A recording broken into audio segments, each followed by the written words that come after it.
আসসালামু আলাইকুম প্রিয় ভিউয়ার্স, নতুন আরও একটি তথ্যমূলক ভিডিওতে আপনাদের সবাইকে স্বাগতম। আশা করি সবাই ভালো আছেন। আজকে ভিডিওতে যে বিষয়গুলো আপনাদের সাথে শেয়ার করব সেটা হচ্ছে ফ্যামিলি ভিসার জন্য একটা ছোটোখাটো মানববন্ধন হয়েছে।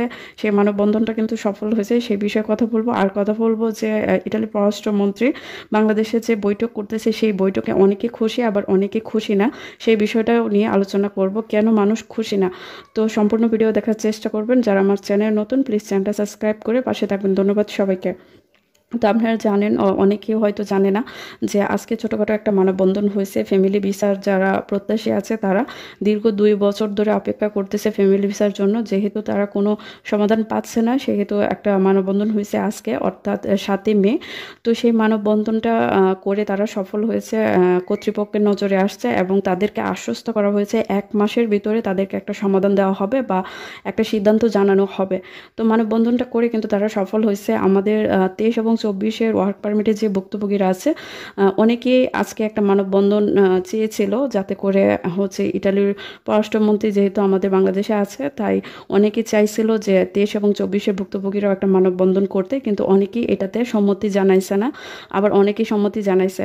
তো এটা হচ্ছে একা তো করা সম্ভব না। আপনারা যদি সবাই মিলে একটা সিদ্ধান্ত নেন তবেই কিন্তু সম্ভব। যেমন আজকে ফ্যামিলি ভিসার সবাই যে মানববন্ধনটা করছে তারা কিন্তু একটা ফলাফল পেয়ে গেছে যে 1 মাসের ভিতরে তাদেরকে একটা সিদ্ধান্ত জানানো হবে বা 1 মাস সময় তাদের কাছ থেকে চেয়ে নেওয়া হয়েছে।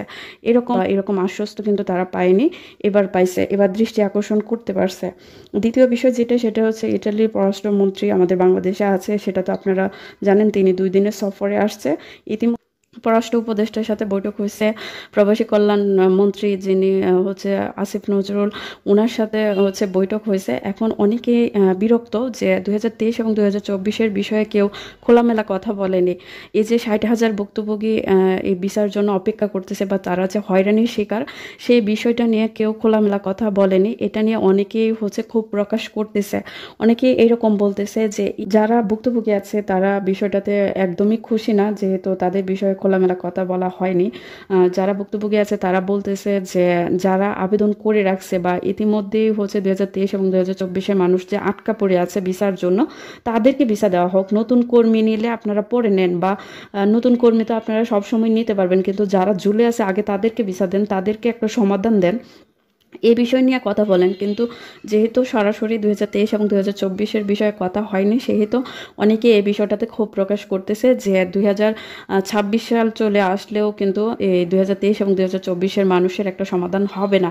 এটা হচ্ছে ভুক্তভোগীদের একটা অভিমান, যেহেতু তারা কোনো সমাধান পাচ্ছে না। এত মানববন্ধন করে এত সরকারি লোকেরা হচ্ছে ইটালি থেকে আসতেছে, বাংলাদেশ থেকে যাইতেছে, এত প্রেস মিটিং হইতেছে, কিন্তু তারপরও কিন্তু কোনো সমাধান হচ্ছে না। সেই তুলনায় হচ্ছে বলতেছে অনেকেই যে যারা আটকে আছে তাদেরকে আগে ভিসা দেন, নতুন কর্মী নিলে আপনারা পরে নেন।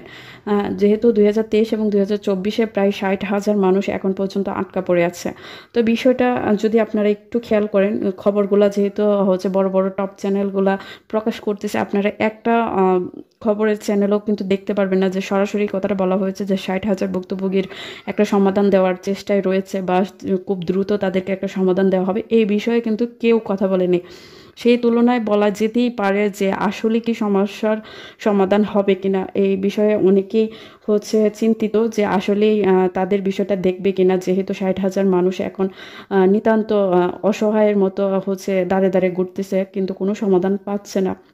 তবে আইডিয়া করা হচ্ছে, যেহেতু পররাষ্ট্রমন্ত্রী বাংলাদেশে আসতে আমাদের ডক্টর ইউনূস স্যারের এই বিষয়টা সম্পর্কে অবগত আছে। আশা করা যাচ্ছে যে হয়তো একটা সমাধান হতেও পারে। যেহেতু তো দেখা যাক, এখনো বৈঠক বাকি আছে, এখনো অনেক কিছু জানার বাকি আছে। দেখা যাক শেষ পর্যন্ত কি হয়, সেই পর্যন্ত অবশ্যই আমাদেরকে অপেক্ষা করতে হবে। আমি যখন ভিডিওটা রেকর্ড করতেছি তখন হচ্ছে দিনের 3টা বাজে। তো দেখা যাক বিকাল পর্যন্ত বা রাত পর্যন্ত কি হয়।